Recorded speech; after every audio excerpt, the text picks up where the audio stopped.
não sabia.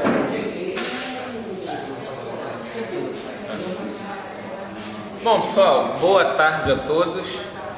Então, mais um encontro da nossa disciplina de seminários. Hoje, mais um daqueles dias especiais onde a gente conta com a visita de um palestrante externo, no caso, o professor Walter Barreiro Cravo Júnior,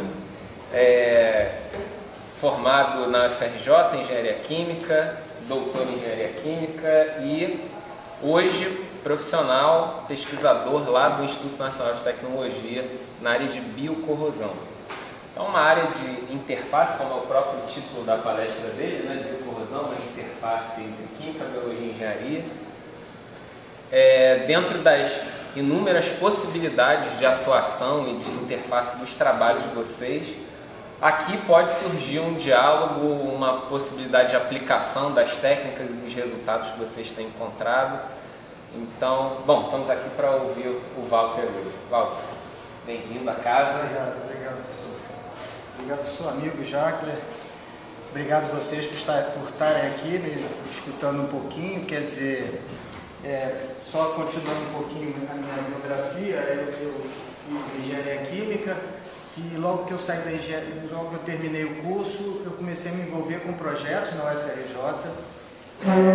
Meu tema de mestrado foi na área de biorremediação de áreas impactadas por derrames de combustíveis. Na época, estava falando com ele que já passou bastante tempo, o tempo passa muito rápido, então foi meados da década de 90, tinha muitos problemas de impacto de derrame de petróleo e derivados, e a gente então se debruçou a tentar entender como os micro-organismos ali daquele bioma podia contribuir para melhoria dessa questão ambiental. Estudei então biorremediação de áreas impactadas por combustível de aviação, e o laboratório que eu trabalhava era um laboratório pioneiro nos estudos da biocorrosão, que até então eu mesmo nunca nem tinha escutado falar, né? E naquela época não se entendia a presença dos micro-organismos nos diversos ambientes e indústrias como um problema grave em termos de deterioração de metais e de materiais como em geral, né? Então não se levava tanto a sério, vamos dizer assim, os impactos que o metabolismo dos micro-organismos podiam causar nos processos de corrosão, nos processos de deterioração. E os projetos que começaram a ser desenvolvidos na época com a Petrobras, né? A Petrobras, nesse contexto, é uma indústria pioneira, né, nos estudos desses fenômenos da biocorrosão e fomentando pesquisas nessa área, começou-se então a entender que os micro-organismos exerciam um papel muito importante, né?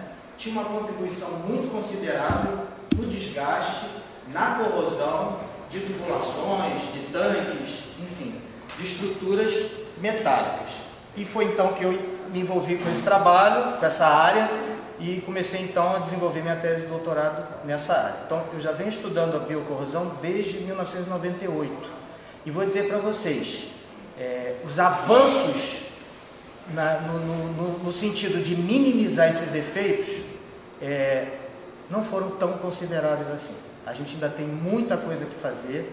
Então esse tema, né, essa maneira que a gente coloca a biocorrosão, que tem essencialmente um caráter multidisciplinar, é preciso ser visto com um olhar, com vários olhares, é muito importante.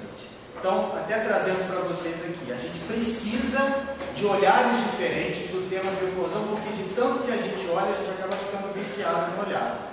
Então, o nosso contexto hoje é buscar parcerias, buscar novas visões para que consiga enxergar esse problema e trazer soluções diferentes para esse problema, tá? Hoje em dia, o que se faz muito, principalmente a indústria do petróleo, é adicionar produto químico, produto biocida, para minimizar o metabolismo, para matar, vamos dizer assim, os micro-organismos.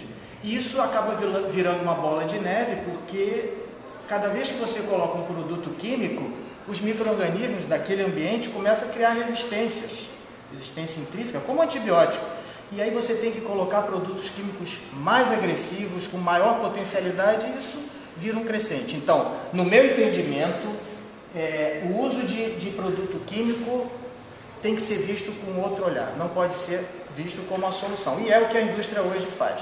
Tá? Então, qual é o meu intuito, minha proposta com vocês hoje? Né? Eu dou esse curso na Associação Brasileira de Corrosão e dou esse curso na PUC, né? Na pós da PUC. E esse curso é um curso de 40 horas, mais ou menos. Né? Eu tenho 1 hora e pouquinho, vou até pedir ao Jaque para ficar me policiando, né? Eu tenho 1 hora e pouquinho para conversar com vocês. Então, qual é a minha proposta? É fazer um preâmbulo do que é a biocorrosão, né? Para vocês terem uma ideia, uma noção do que seja, e se vocês estiverem interessados no futuro, né? O meu laboratório no Instituto Nacional de Tecnologia está aberto e a gente pode então conversar de forma mais aprofundada. Ok? Tá, vamos lá. Então, qual vai ser a agenda dessa nossa fala aqui? Eu vou fazer uma introdução sobre o tema, tá? Vou falar um pouquinho sobre os setores que são afetados, vou me debruçar um pouquinho na questão do biofilme, que é um fator essencial para a gente compreender um pouquinho a interação desses organismos vivos nas superfícies, tá? Então, a formação do biofilme. Entendendo a formação do biofilme, você já começa a compreender um pouquinho melhor como esses processos de deterioração funcionam, os parâmetros que afetam essa formação, principais micro-organismos, vou dar uma pincelada, vou falar sobre detecção e monitoramento, que é fundamental, né? A palavra monitoramento, né? O que a gente entende de monitoramento traz um benefício extremamente grande no que tange a questão da prevenção. Então você precisa monitorar para evitar que o problema esteja instalado, né? Vou falar então da prevenção e controle, os desafios, e vou apresentar rapidamente o meu laboratório lá no INT. Uma pergunta que eu faço para vocês: quem aqui já sabe alguma coisa sobre biocorrosão? Ou pelo menos já escutou falar de biocorrosão? Beleza, então assim, eu fiz essa palestra mesmo para você. Qual é o... Eu fiz uma pós na UF em Engenharia de Petróleo e Gás Natural. Aí lá tinha uma parte de... Já, tá bom. Como eu falei, a indústria do petróleo ela é muito afetada com esses processos. Por que a indústria do petróleo é muito afetada? Aproveitando o gancho, né? O petróleo ele é de origem biogênica, né? Ele foi gerado há bilhões de anos por degradação biológica de material fóssil. Então, o micro-organismo ele conhece muito bem o petróleo, né? Quando você explora, você tem uma rocha reservatório inicial e você começa a explorar o petróleo, existem micro-organismos naquela rocha reservatório, junto com o petróleo, que reconhecem bastante bem o petróleo como fonte de carbono e energia para eles. Então, e no nosso caso, o nosso petróleo é offshore. Então, o que é feito? Você explora o petróleo, você tem uma pressão interna do reservatório que vai fazer com que o petróleo seja expulso. Só que isso representa 5% da produção de petróleo. E o restante que está lá? No nosso caso, que é offshore, aqui no Rio, você tem a injeção de quê? Da água do mar. Para aumentar a injetividade do poço, né? Para aumentar a pressão interna e continuar explorando o petróleo. A água do mar está cheia de micro-organismos, cheia de uma bactéria, que eu vou falar melhor dela daqui a pouco, que é uma bactéria extremamente agressiva quando ela encontra um metal. Então, eu começo a ter problema de corrosão na indústria do petróleo desde o poço até chegando na refinaria. Na refinaria eu já não tenho. Por quê? Porque os fenômenos que acontecem na refinaria são fenômenos drásticos de pressão e temperatura. O micro-organismo ele usa enzimas como catalisador e enzimas são termosensíveis. Então, nos fenômenos lá de torres de destilação você não vai encontrar, né? Apesar de que já se encontrou bactérias em lavas vulcânicas, mas não é um caso muito específico, né? Então, a indústria do petróleo tem um problema sério, desde a exploração até a chegada nas refinarias, com essa malha dutoviária enorme que tem para escoar a produção. Então, a indústria do petróleo, por isso que eu disse, né, foi pioneira desse estudo. Bom, vamos lá. Só para vocês terem uma ideia, né, 20% da produção mundial de aço é destinada à reposição por perdas por corrosão. Não estou falando de biocorrosão, corrosão. Então, as siderúrgicas produzem ácido e 20% dessa produção é destinada para repor peças desgastadas por corrosão. Tá? Dados dessa fonte de área do comércio diz que de 1 a 5% do PIB no mundo é gasto com corrosão. E a biocorrosão nesse contexto? É 20% disso aí em média. Então 20% de todas as perdas com corrosão no mundo tem a ver com a biocorrosão. Aí alguns dados aqui do Brasil, né? Se gasta com corrosão de 16 a 22 bilhões de dólares por ano, a biocorrosão em torno de 4 bilhões. Não é pouco, é muito dinheiro que se gasta com as várias questões que eu vou abordar com vocês. E desses 4 bilhões, a gente tem custos evitáveis. O monitoramento, por exemplo, vai me favorecer a prevenção de coisas e vai me favorecer a economia, uma economia de 15 a 30%. Tá? Então é muito importante monitorar. Esses impactos econômicos, então, eles estão relacionados com o quê? Algumas questões. Paradas de processo, né? Então, quando você tem... Desculpa, eu estou na tua frente. Quando você tem paradas no processo por questões, por exemplo, de entupimento de tubulação, você para uma produção, né? Então, você tem um custo muito alto nesses processos, né? Troca de equipamentos, utilização de revestimentos, inibidores de corrosão, biocidas, né? Como eu estava falando com vocês, o uso de biocidas, a indústria química gasta muito do seu HH produzindo moléculas ativas diariamente, né?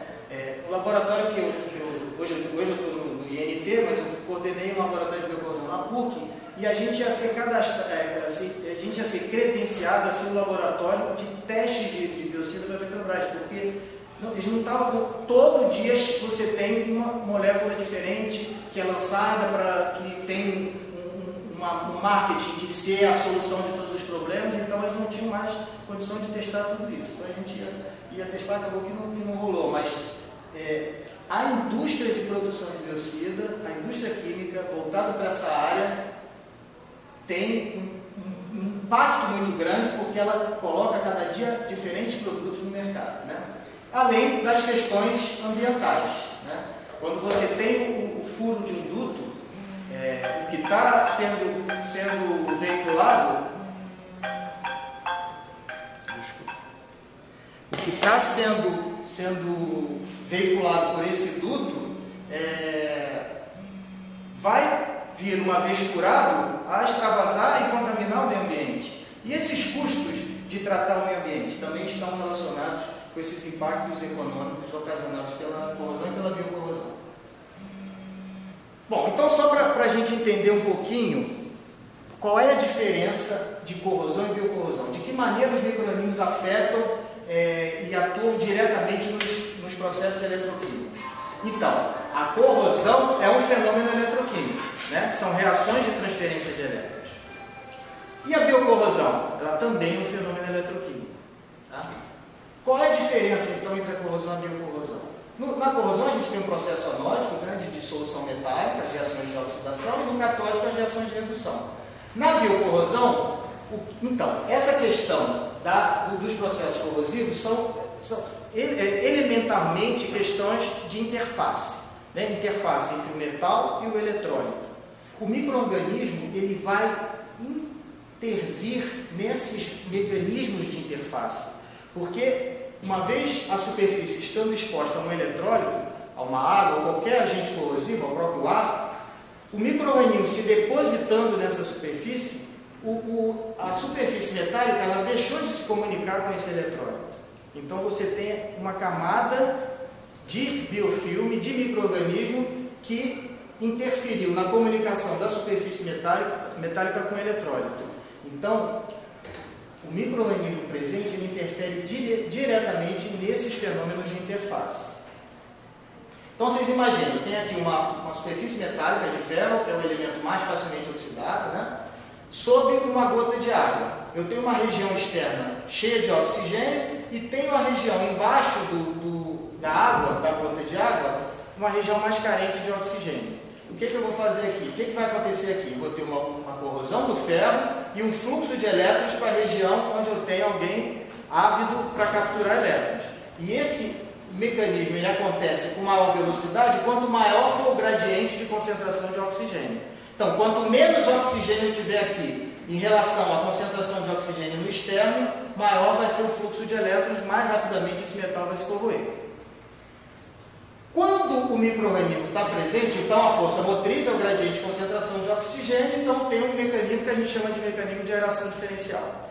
Quando o micro-organismo está presente, ele não vai estar alterando essa característica. A única coisa que ele vai estar fazendo é o seguinte: micro-organismos que são aeróbicos ou facultativos vão consumir esse oxigênio e esse delta, esse gradiente de concentração de oxigênio vai ser maior do que no caso anterior. Então o fluxo de elétrons vai acontecer com muito mais velocidade. Então, não estou falando aqui de nenhum metabolismo, de nenhuma produção de ácido. O simples fato do micro-organismo consumir o oxigênio aumenta o gradiente de concentração de oxigênio e o fluxo de elétrons passa a acontecer de maneira mais veloz. Tá? Então, só para vocês terem uma ideia. Então, qual é a definição clássica de biocorrosão? É um processo eletroquímico de dissolução metálica que induz e acelera a corrosão através dos micro-organismos, tá? Ou também chamada de corrosão induzida por micro-organismos. Quais são os setores que são afetados pela biocorrosão? São vários os setores, né? Como eu estava falando com vocês, a indústria do petróleo é muito afetada, mas a gente tem abastecimento de água, mineração. A gente estava falando com o Jacques, a gente está com um trabalho agora de consultoria com uma mineradora, né? Eu fui lá semana passada nessa mineradora. A corrosão microbiológica, a biocorrosão, ela é inicialmente silenciosa, né? Ela acontece, o início, o start do processo é um furo muito pequeno, porque é uma corrosão localizada. Então, você não percebe se você não estiver monitorando. No caso dessa indústria de minério, dessa mineradora, a gente monitorou, a gente foi para ver um problema que foi o vazamento de um mineroduto, né, um duto transportador de polpa de minério, que inicialmente estava com um furo muito pequeno, mas extravasou essa polpa. E o cara me mostrou assim, tá vendo aqueles dois lá embaixo? Era longe pra caramba, a polpa foi parar lá longe, porque a pressão do duto era muito grande, muito alta, né? E assim, um impacto muito grande, existe toda uma questão por conta do problema da Samarco. Então as mineradoras estão com os olhares muito em cima, né? E aí a gente começamos a fazer coleta de amostra, coletar informações, e aí percebemos que realmente o processo de monitoramento e o controle que é feito até o momento através de injeção de biocida não estava sendo feito de maneira adequada, tá? A gente está evoluindo. Então, termoelétricas, hidrelétricas, usinas nucleares, sistemas de resfriamento, né? As siderúrgicas têm muito problema de corrosão e de corrosão microbiológica, porque para a produção das chapas de aço você tem temperaturas muito altas e você precisa de muita água para resfriar os seus equipamentos, e quando tem água tem micro-organismos, né? Essas indústrias normalmente usam águas dos rios mais próximos e não fazem nenhum tratamento, porque é oneroso fazer tratamento. Então elas captam essa água e utilizam essa água para resfriar as chapas, resfriar os equipamentos. Então a gente tem muitos problemas em siderúrgicas. Indústria naval e portuária, né? Com problema não só da formação do biofilme, mas um outro agregado que eu vou falar com vocês já. A indústria aeronáutica tem um problema muito sério, porque o combustível de aviação ele é muito facilmente degradado por micro-organismos, né? Basicamente ele é alcanos lineares. Então o micro-organismo consegue com muita facilidade buscar o carbono, que é o que ele quer. Quando ele vai atuar em cima de um composto orgânico, o que ele quer é o carbono, né? Para obtenção de energia.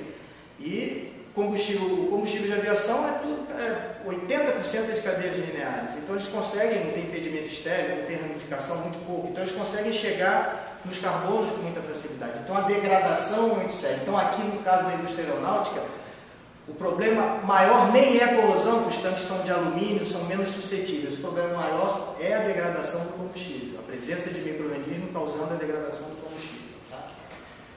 Setor de saúde, né, área de odonto, de ortopedia, né, já se desenvolve hoje materiais ortopédicos, próteses, visando uma maior proteção, uma menor deterioração dos metais por conta da corrosão, né, por conta de todo o nosso trato orgânico ter um caráter ácido, e por conta também da presença de micro-organismos, né?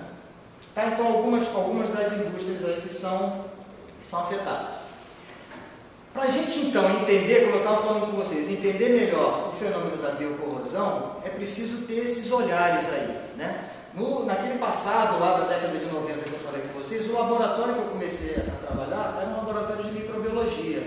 Então, se entendia a biocorrosão apenas pela ótica do micro-organismo. Quais são os micro-organismos que mais causam? São esses. Qual é a fisiologia? Se entendia a biocorrosão por essa ótica. Só que, como eu falei com vocês, a corrosão e a biocorrosão é um fenômeno eletroquímico. Então, é preciso ter um entendimento da eletroquímica do processo, né? Entender como é que o micro-organismo atua na eletroquímica, né? Fenômeno de transporte, velocidade de escoamento e duto tem uma influência direta na formação do biofilme e, por consequência, na biocorrosão, né? Hoje, o laboratório que eu trabalho e os laboratórios que desenvolvem esse tema, né, que estudam esse tema, tem que ter a biologia molecular como uma ferramenta, né? Antes, a microbiologia clássica dava conta, então você pegava uma amostra, inoculava em meios de cultura específicos daqueles grupos e contava quantas bactérias produtoras de sulfato tinha, quantas bactérias produtoras de enxofre, quantas bactérias precipitantes do ferro, e aí você dimensionava o processo, dimensionava a biocorrosão pela quantidade de micro-organismos que ela tinha, né, naquele local. A biologia molecular não, ela refinou muito mais essas minhas respostas. Então hoje a gente coleta uma amostra do campo, a gente primeiro tem uma resposta muito mais rápida, né, porque todos esses processos por microbiologia clássica, eles demandam tempo, né? Uma bactéria anaeróbica, por exemplo, tem um metabolismo lento, ela demora a crescer. Para eu dar uma resposta 28 dias, então você imagina, eu coletei uma amostra de um duto que está prestes a estourar. E o cara está precisando que eu dê a resposta. Tem bactéria aí ou não tem? Eu vou 28 dias para eu dar uma resposta, né? Então, hoje, o que a gente tem se debruçado? Tentando conjugar os resultados da microbiologia clássica com os resultados da biologia molecular. Por quê? Porque a microbiologia clássica está sacramentada, os resultados são consistentes, porém não são suficientes. Então a gente precisa da biologia molecular, mas precisa entender os dois fenômenos de maneira paralela, tá? Microscopia, química analítica, são as ferramentas, as áreas do conhecimento importantes. Bom, então vamos falar do tal do biofilme, né? Os micro-organismos tem em todo canto, né? Aqui a gente nessa sala está cheio de micro-organismos. Se eu abrir uma placa de Petri aqui no meio de cultura, deixar ela aberta aqui, daqui a uns 2 dias que vocês vão olhar a placa, vocês vão ficar horrorizados. Vocês vão, não posso respirar nessa sala, né? Claro que tem micro-organismos que são patogênicos e outros que não são. Tem micro-organismos que fazem mal, outros não fazem. Mas micro-organismo está em todo lugar. Só que o micro-organismo, nos fluidos, eles não são tão agressivos, tão problemáticos em termos de deterioração de superfícies. Eles precisam sair do fluido para se depositar nas superfícies, né? É preciso que haja uma transferência de massa do fluido para a superfície. E algumas coisas regulam essa transferência de massa, né? E venham a se depositar na superfície, eles formam o que a gente chama de biofilme. E o que é o biofilme, né? Essa definição também é uma definição clássica do Videla, Hector Videla, que é um dos papas nessa área de corrosão microbiológica, né? Já falecido. Biofilme que é uma complexa estrutura contendo 95% de água e uma matriz de exopolímero, que é um excreta celular, né? Esse material polimérico, que normalmente são polissacarídeos, eles são excretados pelos micro-organismos, principalmente bactérias, onde matéria orgânica, células microbianas, substâncias inorgânicas e produtos de corrosão estão suspensos. Então, numa composição, né, no percentual máximo de composição do biofilme, eu vou ter que 97% é água, 2,5% células microbianas, polissacarídeos de 1 a 2, proteínas um pouco menos, DNA, RNA e íons livres. Tá? Então, aqui algumas imagens de alguns biofilmes. Tá? Isso aqui são imagens que foram obtidas através de microscopia eletrônica de varredura, que é uma ferramenta microscópica fundamental para essa nossa área, né? Quando a gente fala de micro-organismo, a gente não sabe se ele está ali, a gente precisa ampliar, né? Então, a microscopia eletrônica de varredura, que a gente consegue boas imagens com aumento de até 50 mil vezes, né? É uma ferramenta muito importante. Uma bactéria, ela tem em torno, uma bactéria que é muito agressiva, que é essa daqui, ó, que é um vibrião curvo, que é uma bactéria redutora de sulfato, ela tem em torno de 1 a 5 micrômetros de tamanho de comprimento. Então, você precisa ampliar para enxergar ela. E a microscopia eletrônica de varredura, ela te ajuda a avaliar a morfologia dos biofilmes. Então, aqui eu tenho um biofilme muito maduro, cheio de material polimérico, está vendo? Toda essa teia aqui é um material polimérico excretado pelas bactérias. Tá?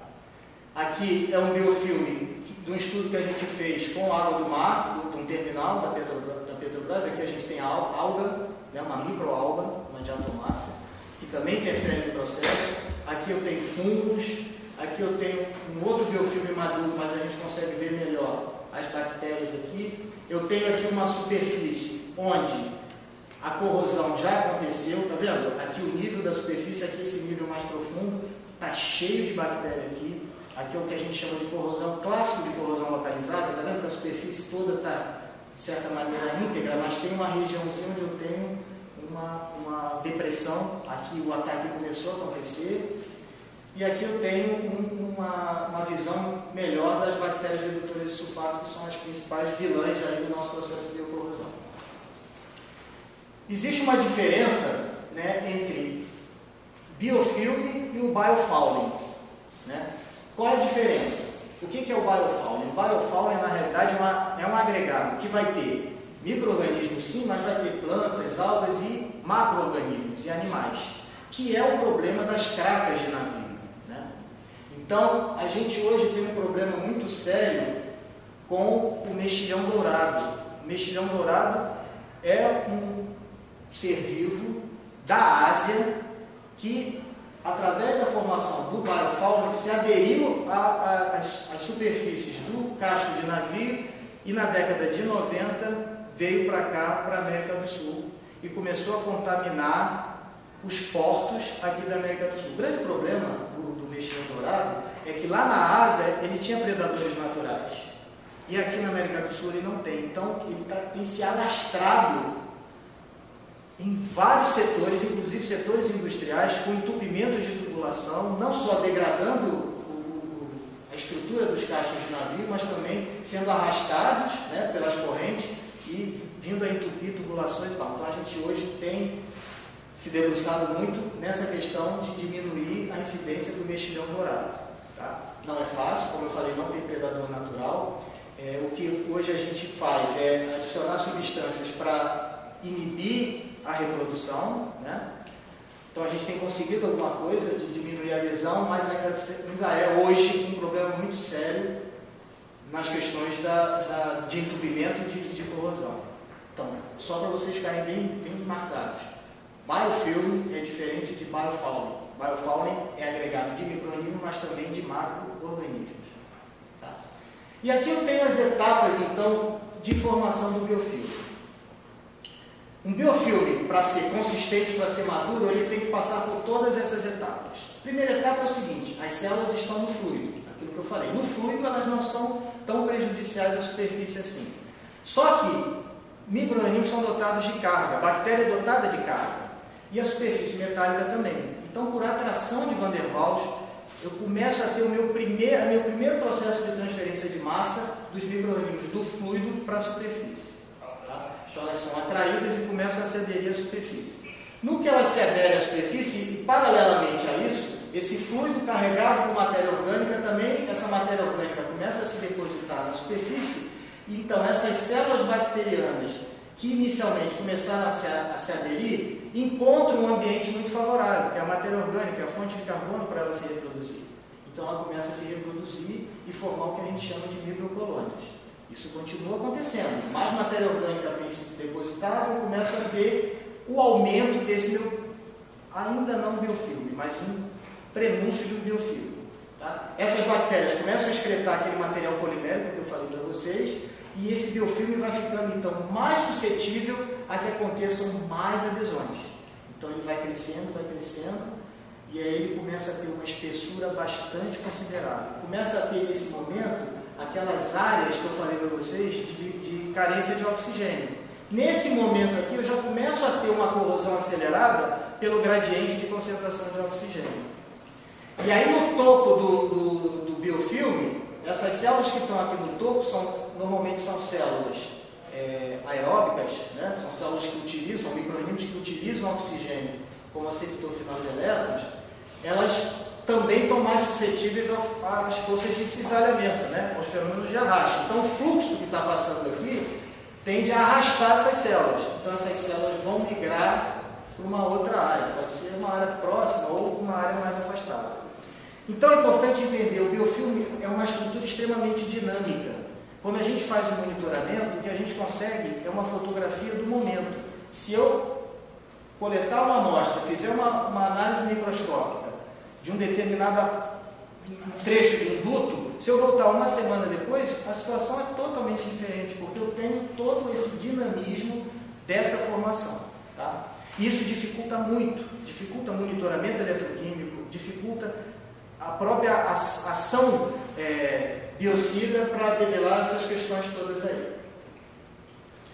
Então, como eu falei, que 95% de água, né, a água é o transportador universal. É através da água que eu vou ter o transporte dos nutrientes para nutrir os micro-organismos que estão ali na base do biofilme e na região mais próxima do substrato metálico. Então, o biofilme é essa estrutura escalonada, né, é esse cogumelo cheio de canais, onde a água vem, vai arrastando mais células e trazendo os nutrientes para que essas células se reproduzam e cresçam. Tá? Essa foto é uma foto clássica do Boltzmann, que ilustra bem essa questão dos canais, que é a estrutura do biofilme. E aí foi uma figura que, na verdade, eu montei essa figura aqui, né? Não vou me deter muito a ela, mas só para mostrar a vocês as camadas hipotéticas, porque não é tudo tão certinho assim, das 3 zonas do biofilme. Eu tenho uma zona aeróbica, que é aquela área mais externa que eu falei, mais suscetível ao oxigênio, né? Então, as reações metabólicas que acontecem aqui, né? As reações onde os micro-organismos participam, são reações onde o oxigênio é o receptor de elétrons, né? Então, eu tenho aqui degradação de matéria orgânica gerando CO2, bactérias nitrificantes, né? Amônia gerando nitrato, nitrito, que são oxidações que acontecem aqui, manganês 2 e manganês 4, a oxidação do ferro, né, bactérias oxidantes do ferro, tudo isso acontece nas regiões mais externas do biofilme. Aí eu vou descendo o biofilme, e aí nessa zona que eu chamo de zona facultativa, eu tenho uma concentração de oxigênio menor do que nessa daqui. Então, as reações metabólicas que acontecem aqui são reações onde o oxigênio não é tão importante, né? São micro-organismos microaerófilos, né? São micro-organismos que usam oxigênio, mas podem usar outros compostos como receptor final de elétrons. E aí, por último caso, a região mais interna do biofilme, região mais próxima ao substrato metálico, e a pior das regiões, a região onde acontecem as reações mais agressivas ao metal, até porque são reações que geram substâncias que estão mais próximas do metal. Então, aquela bactéria redutora de sulfato que eu falei para vocês, né, o que elas fazem? Elas usam o sulfato, não usam oxigênio, usam o sulfato, é uma bactéria anaeróbica, e gera o sulfeto. O sulfeto, na presença de prótons, vai gerar um dos gases mais agressivos ambientalmente e em termos de corrosão, que é o H2S. Né?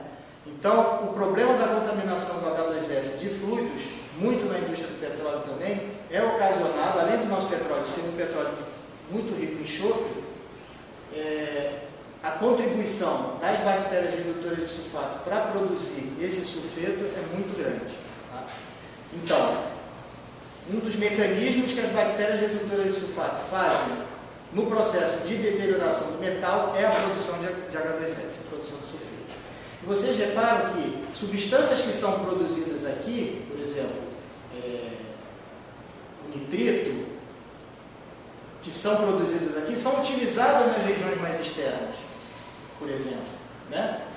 O sulfato que é gerado aqui pelas bactérias oxidantes do enxofre vai ser utilizado nas regiões mais internas e vai ser transportado pelos canais, pela água, e vai chegar até as bactérias redutoras de sulfato para elas gerarem sulfeto. Por que eu estou dizendo isso? Estou dizendo isso porque no biofilme o que a gente tem é uma simbiose entre os vários grupos microbianos que compõem o biofilme, né? Então é um micro-organismo produzindo uma substância que vai ser positiva, que vai ser utilizada por outro micro-organismo e eles se complementam então nessas reações metabólicas. Então o biofilme mais agressivo, quanto mais populações variadas tiverem, mais agressivo é esse biofilme. Tá? Então uma das coisas que a gente faz é diminuir a concentração de oxigênio dissolvido nos dutos, por exemplo. Além do oxigênio ser um oxidante excepcional, né, um agente oxidante já por si só suficiente para degradar, né, para causar corrosão, se eu tirar o oxigênio, além de diminuir a corrosão pelo oxigênio, eu diminuo, por exemplo, a possibilidade de ter outros micro-organismos aqui que utilizam o oxigênio como aceptor de elétrons. Então restringe um pouco qualitativamente esse biofilme e acaba que o biofilme fica um pouco menos agressivo. Tá? Então, onde se formam biofilmes? Nesses vários setores aqui, né? Implantes, indústria, né? Naval, recuperação de óleo, né? Odontologia, abastecimento de água, manufatura de papel, indústria de alimentos, são vários. Né? Aqui algumas fotos, né? A placa bacteriana é um biofilme clássico. Né? Por quê? Porque existe a deposição, porque uma vez ela encontra no nosso dente, no dente mal escovado, matéria orgânica, o micro-organismo então se deposita nesse dente para consumir essa matéria orgânica, começa a gerar um monte de outros compostos e aí encontra um ambiente muito protegido ali e aí muito favorável para se reproduzir. Então essa aqui é uma placa bastante, vou botar o cara aqui é bem pouco, né, para deixar uma placa desse jeito aqui, mas na realidade é um nicho, um lugar muito adequado para a formação do biofilme. Reparem, vou aproveitar essa foto aqui, reparem que você tem reentrâncias aqui, né? Você tem situações de estagnação do fluido. Quando você tem uma região onde você tem um fluido estagnado, por exemplo, quando você está escoando a produção de petróleo e você tem uma curvatura do duto, nesse ponto de curvatura é um dos pontos mais complicados em termos de corrosão, porque ele está menos suscetível ao fenômeno de arraste ali. Ele está protegido por aquela reentrância. Então o micro-organismo ali, aquela força de cisalhamento que eu mostrei para vocês, é menos agressiva nesses pontos. Então eu encontro um nicho muito favorável à deposição, ao desenvolvimento do micro-organismo ali naquela área. Então quanto mais estagnação de fluido, maior a possibilidade de eu ter biocorrosão também. Tá? Aqui eu tirei uma foto de uma lima de tratamento de canal. Há um tempo atrás chegou um rapaz lá na PUC e falou assim, fez uma matéria comigo e falou, professor, eu sou dentista e a minha área é tratamento de canal e a gente tem um problema muito crítico na questão do tratamento de canal, que é o rompimento, a fratura da lima. Ele falou assim, existe um percentual de 30% das limas que são utilizadas para tratamento de canal, elas quebram o dente, porque elas são muito finas, ela precisa ser muito pontiaguda para atingir o canal. Eu falei, 30%? Mas a gente não sabe disso, tem muito profissional que não fala, deixa a lima lá dentro. E aí a minha ideia, professor, eu sei que o senhor trabalha com bactéria redutora de sulfato, que é uma bactéria muito agressiva em termos de corrosão, eu queria ver se a gente fazia um projeto para utilizar a bactéria redutora de sulfato, para corroer essa lima que ficou lá dentro e eu poder então sacar a lima. Eu falei com ele assim, poxa, é legal o teu trabalho, mas eu não vou aventurar, não tenho coragem de colocar uma bactéria redutora de sulfato na boca do paciente, do sujeito lá. Né? Ele falou assim, não, mas isso aí não é assim, já existem bactérias redutoras de sulfato no nosso trato orgânico. Eu falei assim, não, você vai aumentar muito a população. Enfim, passei, na época eu estava na PUC, né? Passei eu sou engenheiro químico, a área de saúde para mim é uma coisa que eu não, né, tateando, passei por uma pessoa que foi minha chefe no IMT, agora se aposentou, e a Márcia, bióloga, pegou esse rapaz, eles estão com 3 patentes. Eu me arrependi amargamente de não. Mas eu realmente não tinha condição, porque eu não tinha conhecimento na área de saúde. E eles conseguiram desenvolver um composto farmacêutico chamado Bacor, onde ele tem uma série de bactérias redutoras, várias cepas de bactérias redutoras de sulfato, que ainda não aplicou efetivamente em humanos, né? Está fazendo tratamento para aplicação em cobaia.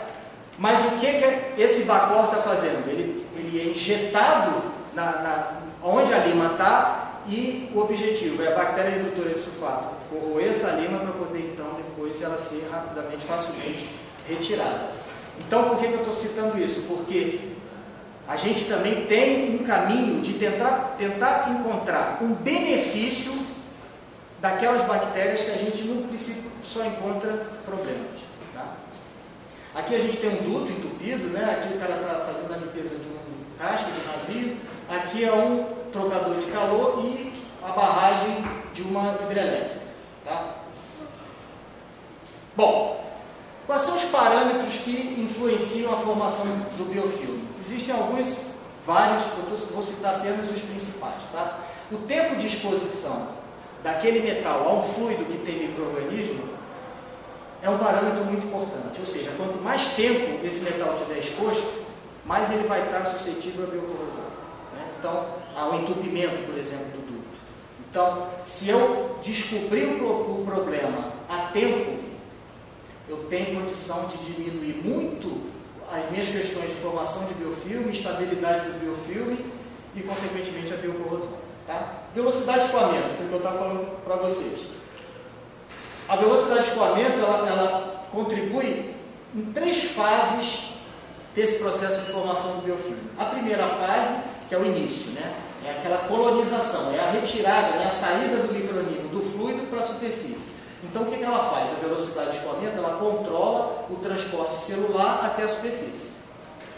Na segunda fase, o microorganismo já está lá na superfície, já está aderido àquela superfície. Qual a contribuição da velocidade nesse momento? Ela vai controlar o transporte de nutrientes para a superfície. Tá? O microorganismo está lá, ele precisa de nutrientes. E a terceira fase é uma fase, vamos dizer assim, maléfica em termos de biofilme, ela vai favorecer o desprendimento do biofilme. Então, aqui, só para ilustrar mais ou menos essa questão de regime de processo, né? muito simplesmente. A gente tem, né, 2 tipos de regime laminar e regime turbulento.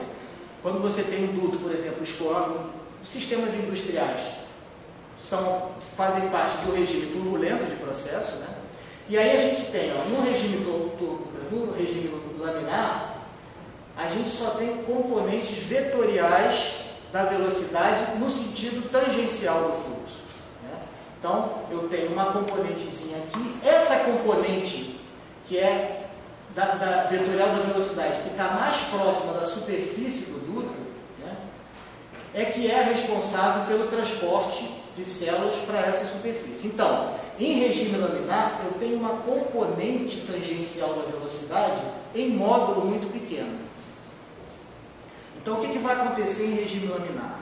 Eu vou ter um biofilme, né, o fluxo está passando assim. Aqui está a minha superfície, o biofilme ele vai se acamando nessa superfície e vai formando então o biofilme. Então, em regime laminar, a característica do biofilme é um biofilme muito volumoso, muito espesso, porém pouco aderente. Qualquer movimento maior do fluxo vai arrastar esse biofilme. Isso porque a componente vetorial da velocidade, que é responsável por essa transferência de massa, em módulo ela é pequena. Já em regime turbulento, essa componente vetorial da velocidade, em módulo, ela é muito maior do que em regime laminar. Então, eu vou ter um favorecimento muito grande da transferência de massa do cerne do fluido para a superfície, porque essa componente aqui tem um módulo muito alto. Porém, eu tenho outras componentes vetoriais da velocidade em regime turbulento, que vão favorecer o arraste. Então, qual é a característica do regime turbulento? Eu tenho um biofilme pouco espesso, porque eu tenho essas outras componentes aqui, que vão me favorecer o arraste, porém, o que ficou é muito aderido. É muito difícil de tirar. Então, eu posso dizer para vocês o seguinte, que a situação do regime turbulento é muito mais prejudicial em termos de corrosão para o duto do que a situação do regime laminar. Tá? Só para vocês terem uma ideia da questão da influência da velocidade. Concentração de oxigênio dissolvido, eu acho que já, né, mostrei para vocês a importância desse elemento, dessa molécula.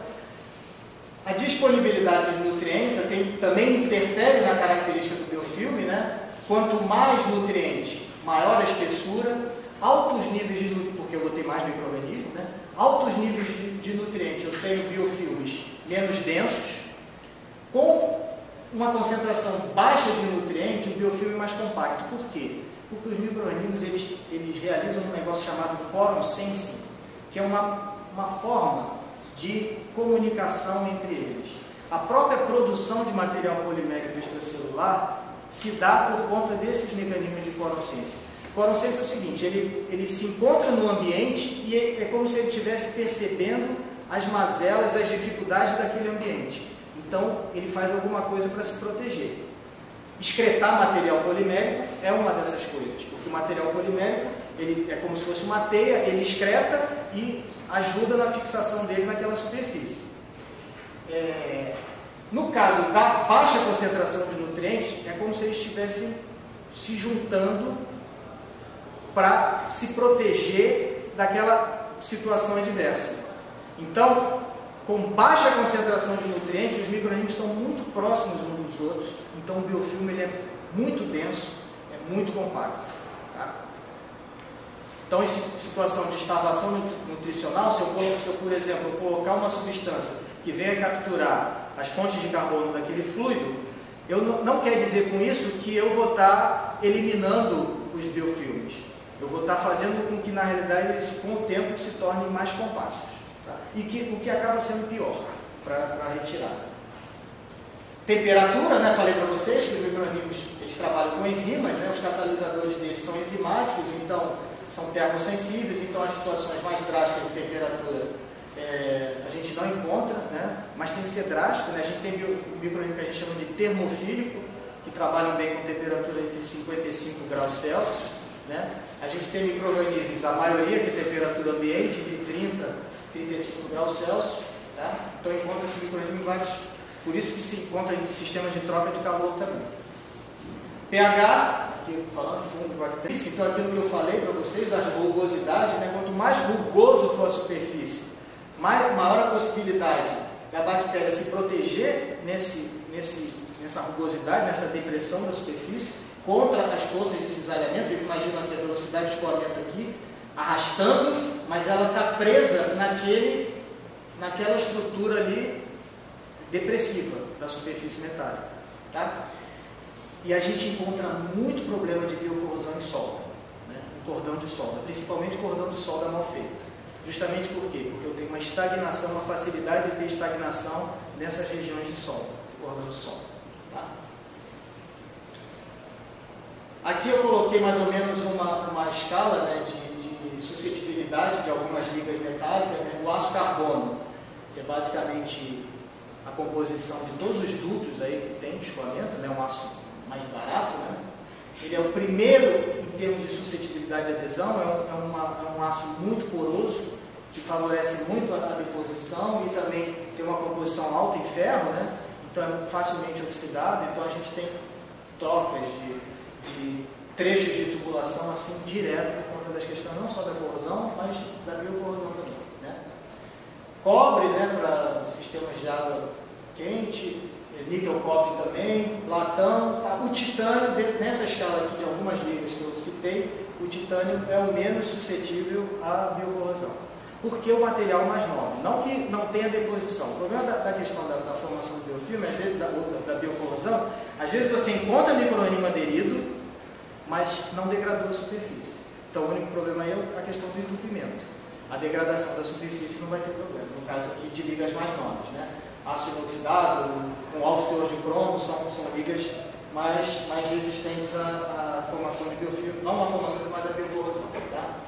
Então, algumas bactérias, aqui eu falei para vocês, né, já citei um pouco das oxidantes de enxofre, né, elas são bactérias que utilizam CO2, aí já não é mais fonte de carbono orgânico, elas são autotróficas, né, utilizam o carbono inorgânico como fonte de energia e elas produzem o sulfato, tá? Nas suas reações metabólicas.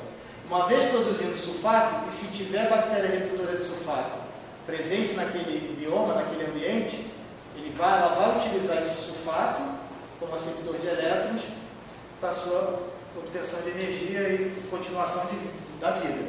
Então, vocês imaginam, esses dois grupos a gente monitora o tempo todo, porque são dois grupos que atuam em conjunto e, além disso, são muito agressivos, né?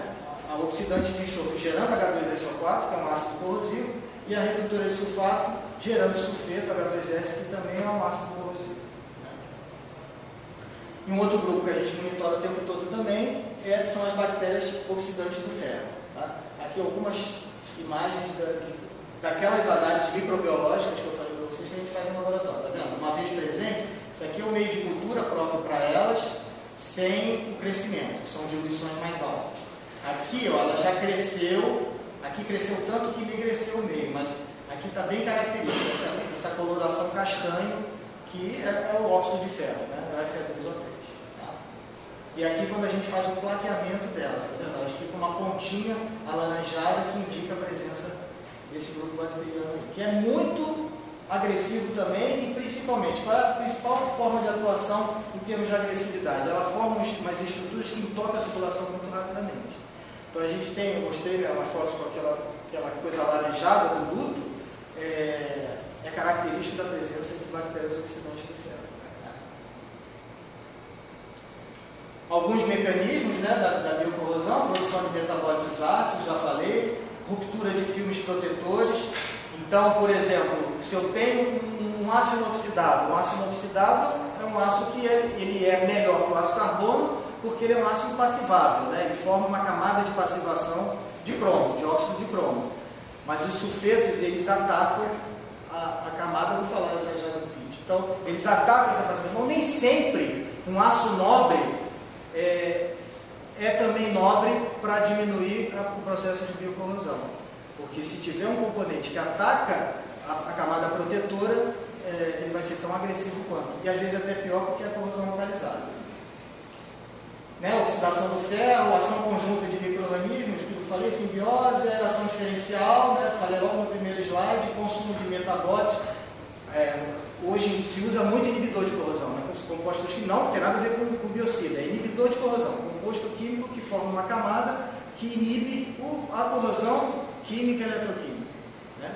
Só que existem micro-organismos que utilizam inibidores de corrosão como fonte de carbono. Então, quando tem local com a presença de micro-organismo, nem sempre inibidor de corrosão vai inibir a corrosão. Então, você tem que avaliar isso. E o mecanismo da despolarização catódica.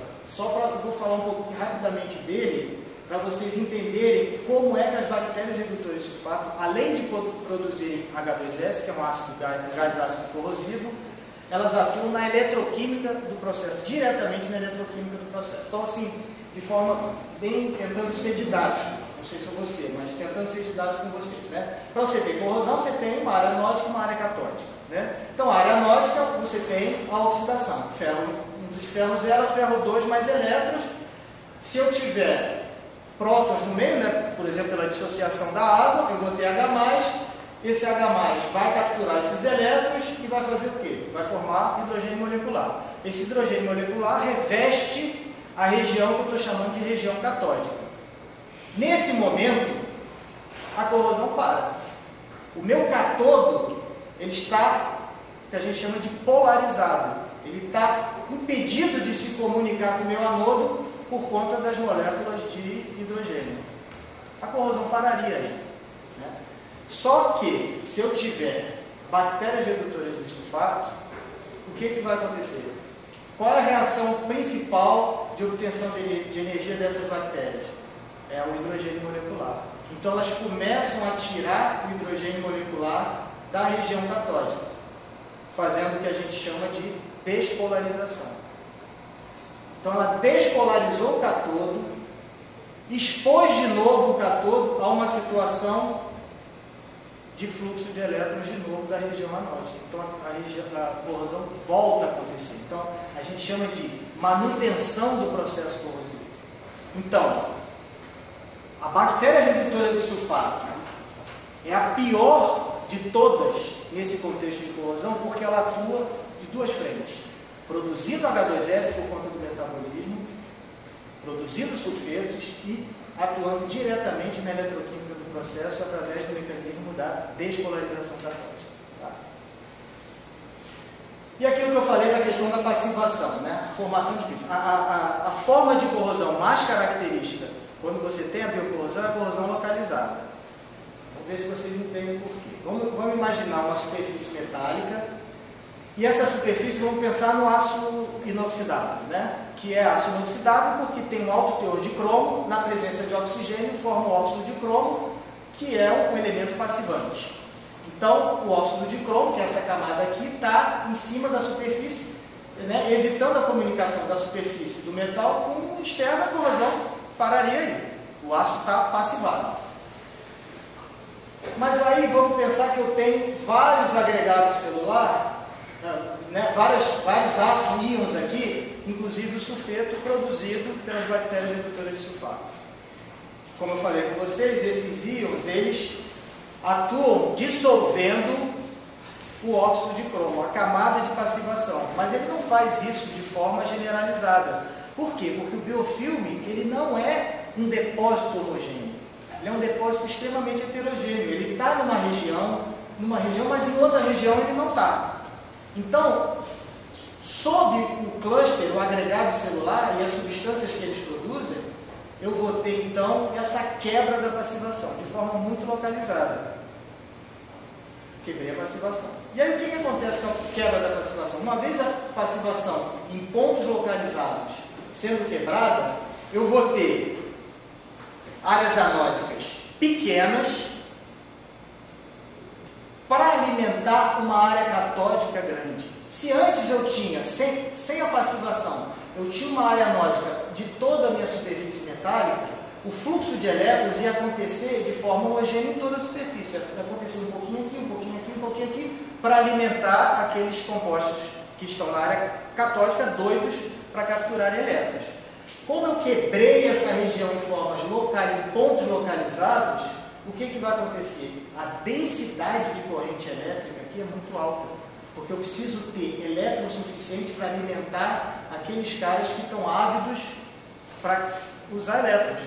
Antes da passivação, não. A superfície toda era pronta para enviar elétrons. E aí o que acontece? Grande densidade de corrente elétrica, em pequena área, o duto fura.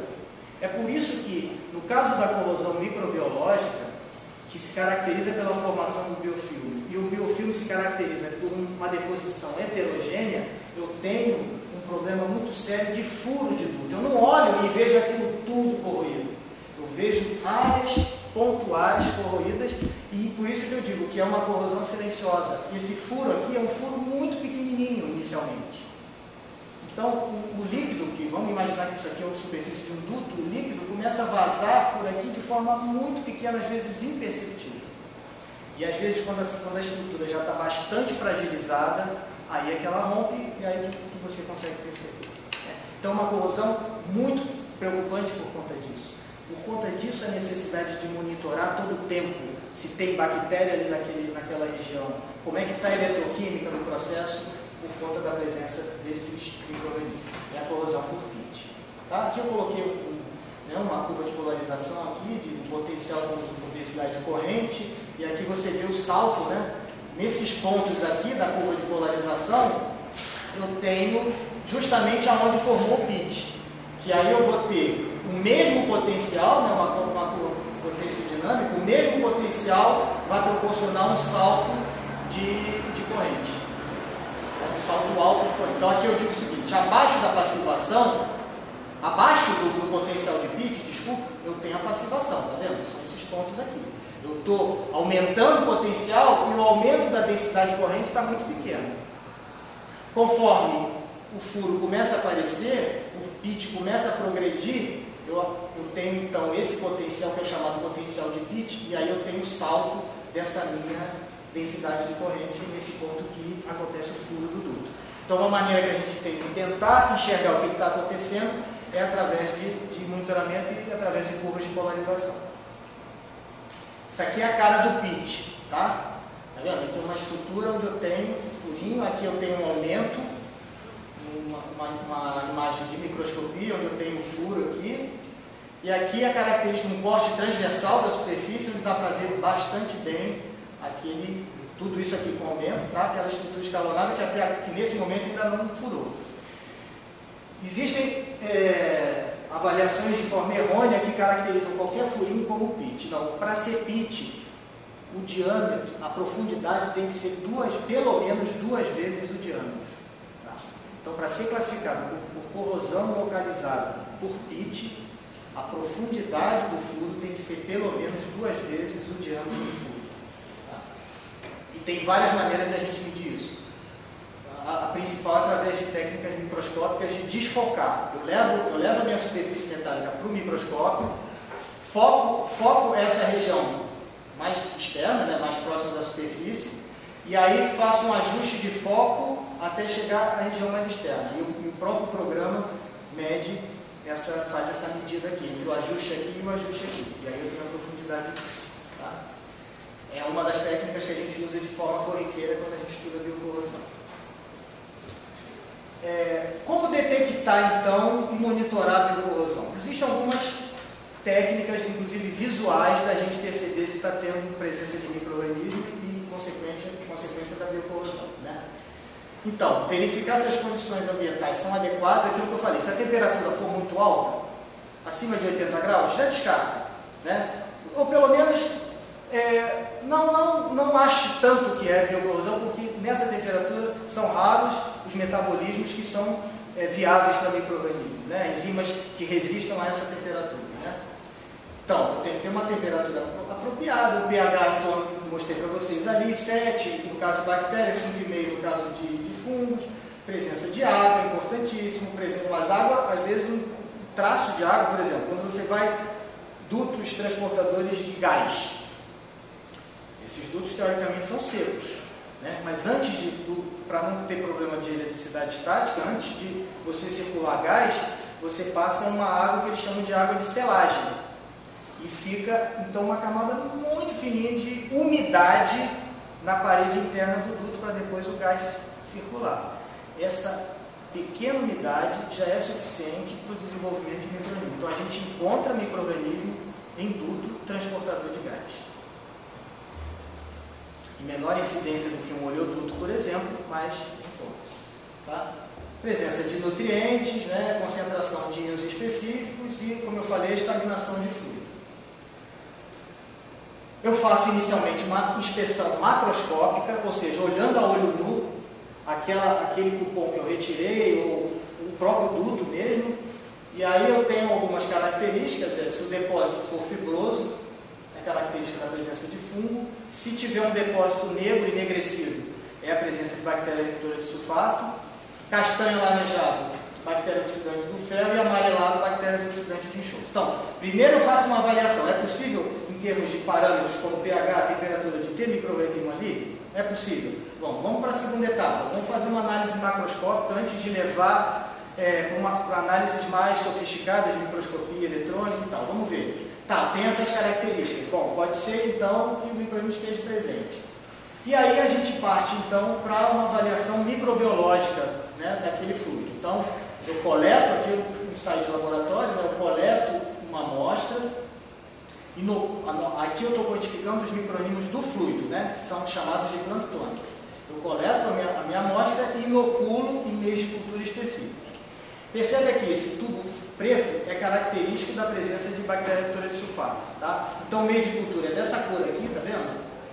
E uma vez que eu inoculo o fluido, você vê que esse fluido aqui, ele não tem nenhum aspecto inicial de que tem micro-organismo, né? Porque ele não é visível. Né? Então, eu inoculo, coloco ele num ambiente favorável para o crescimento, e aí essa bactéria vai fazer o quê? Esse meio é cheio de sulfato, né? Composto de sulfato, ela vai pegar esse sulfato, vai levar sulfeto, esse meio também na composição dele tem ferro, forma-se sulfeto ferroso, que é um composto insolúvel e precipita preto. E aí a gente consegue enxergar a presença de bactéria redutora de sulfato. Então, monitorar a bactéria redutora de sulfato microbiologicamente é muito fácil, ela denuncia muito facilmente, porque ela produz um composto que é muito facilmente de ser identificado de forma visual. Isso é uma rotina do laboratório, dos nossos laboratórios, é fazer esse tipo de coisa. A gente monitora, então, microorganismo no fluido e microorganismo nas superfícies também. Então coloco, tá vendo? Não sei se está dando para você ver, corpos de prova aqui num duto que eu simulei, que eu simulo no laboratório, e aí eu faço a raspagem desse biofilme em condições assépticas, dentro de uma câmara de fluxo laminar, né?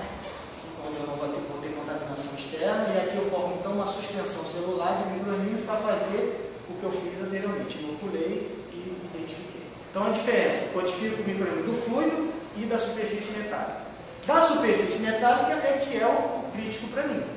Mas não existe microorganismos sésseis se não existir os plantônicos. Então, uma vez eu enxergando que eles estão no fluido, já é um indicativo que eles podem estar aderidos à superfície. Tá? Primeiro a gente faz a identificação do fluido. Eu faço monitoramento químico, né? Vejo se tem compostos de enxofre, compostos de ferro, enxofre oxidado e reduzido. Algumas análises que eu faço, análise de sulfetos, titulação, utilizo esses 2 métodos, eu quero uma sensibilidade maior, eu uso a colorimetria, né? Espectrofotometria, pelo método azul de metileno. Ácidos orgânicos, né? A gente tem um cromatógrafo de íons para ficar monitorando a queda do sulfato, a queda dos ácidos orgânicos que são fontes de carbono. Os ânions aqui também faço com cromatografia e ferro total. Então, essas são basicamente as análises químicas que eu tenho lá no laboratório. A análise microscópica é fundamental, né? Então, a gente tem lá no INT todas essas possibilidades microscópicas e outras, né, que não convinha falar, né, não é o caso, mas a gente tem microscopia óptica, onde a gente consegue ver que tipo de bactérias. As bactérias elas se dividem em 2 grandes grupos, né, bactérias gram-negativas e gram-positivas.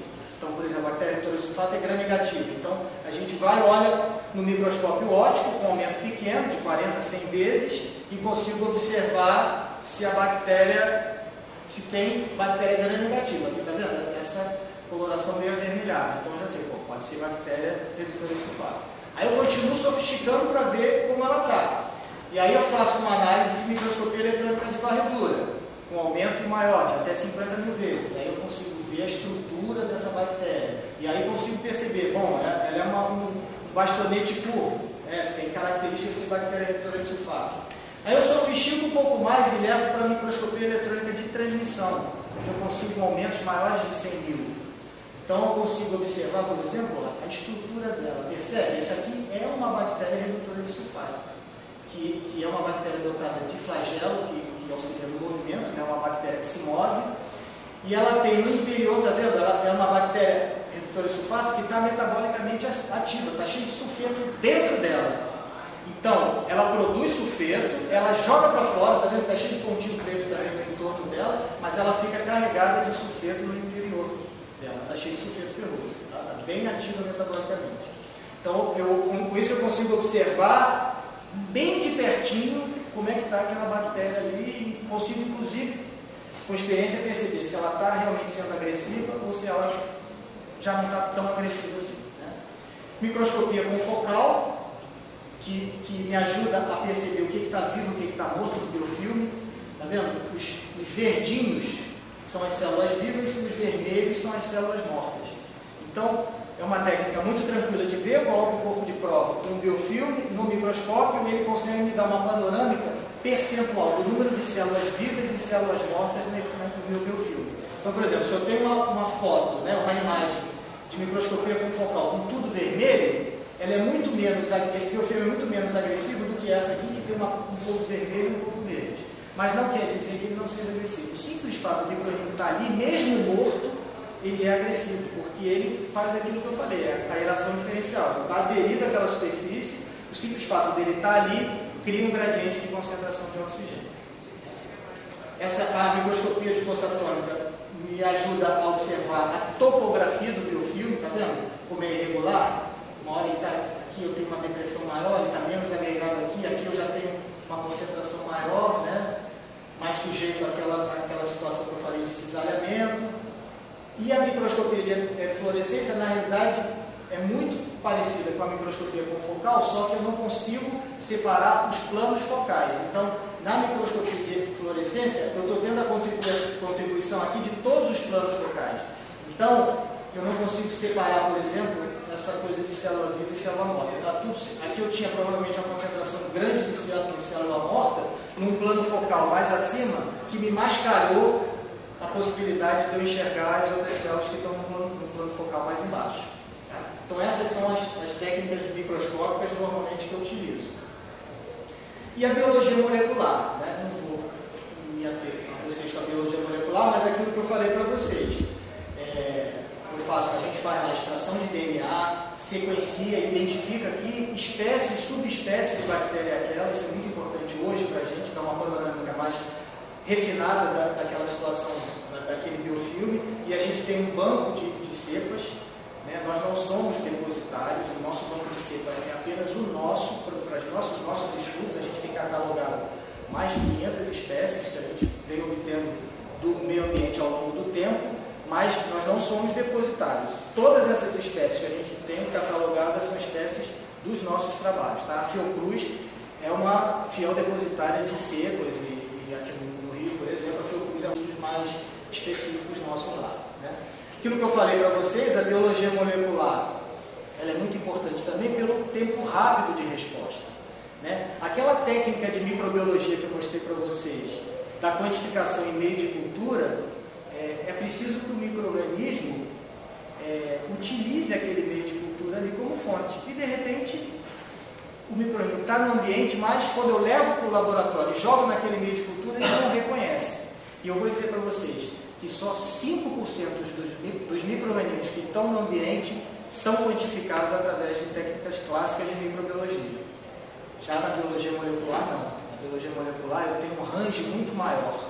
Porque eu estou enxergando o DNA das espécies, então eu consigo quantificar com muito mais fidelidade aquilo que está no ambiente do que as técnicas convencionais.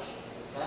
Além do que a resposta é muito mais rápida. Né? Se eu tenho uma amostra que eu já consigo padronizar todas as etapas, extrações e sequenciamento, eu consigo dar uma resposta de quantificação em 48 horas. Ao passo que, pelas técnicas tradicionais, eu demoro muitas vezes 28, algumas vezes, né, no caso de anaeróbicos, 28 dias. E às vezes eu não tenho esse tempo. Né? Então, nós temos no nosso laboratório, ao longo do tempo a gente foi se equipando, quer dizer, eu não tenho muita contribuição, eu cheguei na NT tem 4 anos e meio, o laboratório já estava montado, né? E a gente só foi agregando valor a esse laboratório, então eu digo para vocês hoje que, sei lá, 60% do que a gente faz hoje, a gente utiliza a ferramenta da biologia molecular. 60% sendo até negligente, 70% do que a gente faz, a gente utiliza a ferramenta da biologia molecular. Tá? A gente faz um monitoramento eletroquímico também, colocando sensores nos nossos loopings, nos nossos sistemas, né? Medindo corrente elétrica, resistência elétrica, que a resistência elétrica eu tenho como transformar isso em espessura de biofilme, resistência de polarização, impedância eletroquímica, são algumas das técnicas eletroquímicas que a gente utiliza. E a gente mede taxa de corrosão. Faz pesagem do cupom antes e depois do processo e vê, então, por diferença, a taxa de corrosão. Só que a corrosão microbiológica, a contribuição da perda de massa é muito pequena. Por que é muito pequena? Porque a corrosão, como eu falei, é localizada. É um pontinho de corrosão. Então, se você pesa o cupom, se tiver uns 3 meses, por exemplo, com um fluido agressivo, você não vai ter uma massa, uma diferença de massa tão grande, apesar do duto estar quase furado. A superfície já está quase furada. O que a gente mede é a densidade de pitch. Tá? Então, a densidade de pitches é a técnica de medida de taxa de corrosão mais usual para a gente poder dimensionar a biocorrosão. Né? Como é que a gente previne? Faz a limpeza, né, mecânica do sistema, aí você tem que identificar o tipo de material, a superfície, para você avaliar qual a melhor limpeza a ser feita. Aqui eu tenho umas fotos de um trabalho que a gente fez numa plataforma, né? A gente ficou o ano de 2007 embarcado numa plataforma, uma plataforma da Petrobras, e nosso intuito era introduzir uma outra técnica alternativa que não a injeção de biocida, e a gente precisava então coletar amostras depois do PIG ser passado, né? O PIG é o que? É aquele material que é colocado no duto para limpar o duto, né? As operações de transporte de petróleo, elas de quando em quando são paradas para poder passar PIG, porque a tubulação ela entope. Então, isso aqui são vários tipos de PIG, né? Que passa na tubulação. E a gente faz aqui, tem vários, né? Outros PIG biscoito e tal, arrastando aquele material dele na superfície do duto. E aqui é um técnico nosso retirando, então, as amostras que esse PIG arrastou. A gente faz muito isso, porque a gente aproveita essa operação de passagem de PIG para poder retirar o material que o PIG arrastou e fazer, então, uma análise de biologia molecular, de microbiologia, para avaliar a contribuição desses micro-organismos ali, né? Aqui o canhão e tal. Fazemos, então, depois de fazer a limpeza mecânica, faz-se a limpeza química, então, alguns agentes químicos e alguns depósitos que são tratados com esses agentes químicos, tá? E a aplicação de biocida, que é como eu falei para vocês, é o que é usualmente feito para diminuir a questão da corrosão. Então vocês imaginam, aquela imagem da microscopia eletrônica de transmissão, né, que eu mostrei para vocês, da bactéria com flagelo e tal, aqui é outra imagem, percebe? Aqui eu tenho a bactéria redutora de sulfato também cheia de sulfeto dentro, antes da aplicação do biofilme. E aqui é depois da aplicação do biofilme. Então, o que aconteceu aqui? Houve um rompimento de parede celular, extravasamento do material genético, a bactéria está morta, ela não tem como se recuperar. Então, o biofilme, o biocida, ele é chamado de biocida porque ele mata as bactérias. Agora, tem muitos compostos químicos que são vendidos como biocida, mas que não são bactericidas, são bacteriostáticos. O que eles fazem? Eles entram na célula, perturbam o DNA, inativam temporariamente o metabolismo, porque desorganiza o DNA, mas não mata. Então, depois de um tempo, a célula pode voltar e voltar às vezes mais agressiva, com raiva, né, do que ela estava antes. Tá?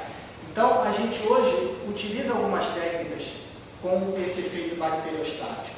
Tá? Por exemplo, radiação ultravioleta. A gente hoje tem implementado essa tecnologia de aplicação de radiação ultravioleta para tratar dutos hibernados. Né? O que são dutos hibernados? Antes de um duto ser colocado em operação para bombear o que quer que seja, né? Ele é feito testes de estanqueidade.